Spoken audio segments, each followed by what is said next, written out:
Grammy! For someone who's never played a musical instrument or never had any sort of lessons, what would you suggest starting if they wanted to learn to play something?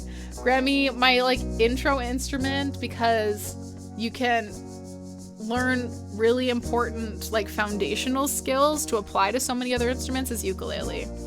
It's fun, it's cute, you can get them at the music store for like $19, your first one. That's how I started, it was just on a small tiny little ukulele. But when you learn the ukulele as a stringed instrument, then that accesses the same kind of muscle memory for all these different instruments. So if you're gonna want to play guitar one day, or banjo, or all of those things, mandolin, like a lot of those same skills transfer over to all those instruments. So it's a really fun introductory instrument, and it's not like a crazy, prohibitively expensive barrier that blocks you from being able to have fun with it and not feel so much pressure.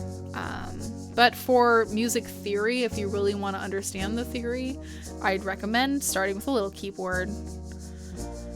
Because when you look at the uke, you're like, what note is what? When you look at the piano, it's all in order. It's all laid out. It's all right here in front of you. So stringed instruments, and the fact that they can all be tuned differently. Like we had a Learn Squad. We have free workshops monthly on our Discord. We had a Learn Squad this week with our friend Nick Gundy, and he was sharing all these different tunings that you can do just with your 6-string acoustic guitar or electric guitar. Like you can tune that so many different ways to get a new instrument almost. So it can be a lot from a theory perspective to try to understand what a C chord, a C major is, a C minor is. So I think keyboard's really important if you want that foundational knowledge. Grammy, if you do want to do this. If you just want to have fun, play the ukulele. Like Rolf says, uke's tons of fun. Yeah. One and good enough to hold a tune is a worthy investment. Very much so. Anything with a nylon string, you're gonna struggle a little bit more to keep that bad boy in tune. And for any like guitarists, if you do want to do guitar, don't buy a guitar in a box from a store. Don't do it. Because it's just gonna sound terrible all the time, and you're gonna think that you're doing it wrong. So how do you learn when you think that what you're doing is wrong just because the guitar was never meant to ever be in tune? Don't buy a guitar in a box if you're gonna learn. Try to buy something even used, checking out like your different marketplace, whatever it is you have in your city, Kijiji, like whatever you can find, and just get something that's slightly better than a guitar in a box from a shop that's out of tune all the time. Yeah. David, how dare you? Bubblegum Nihilist says, what secondary skills does a kazoo unlock?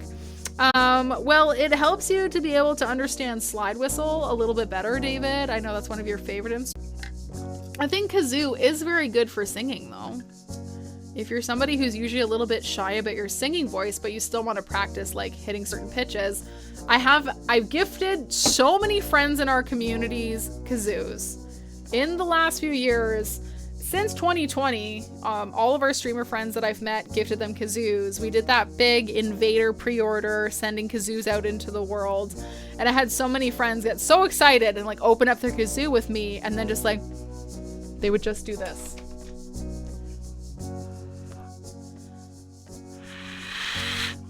And I'm like, no. They're like, how do you play it? Which was like the cutest thing ever. But you sing, that's it. That's why kazoo is so great. You just sing.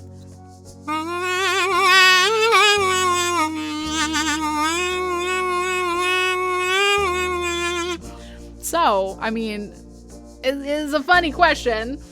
Like other skills kazoo unlocks, but it is good practice, and because it's silly, it might take the pressure off of you feeling like you have to sing perfectly while you still practice those same muscles that are used to hit specific pitches. Yeah.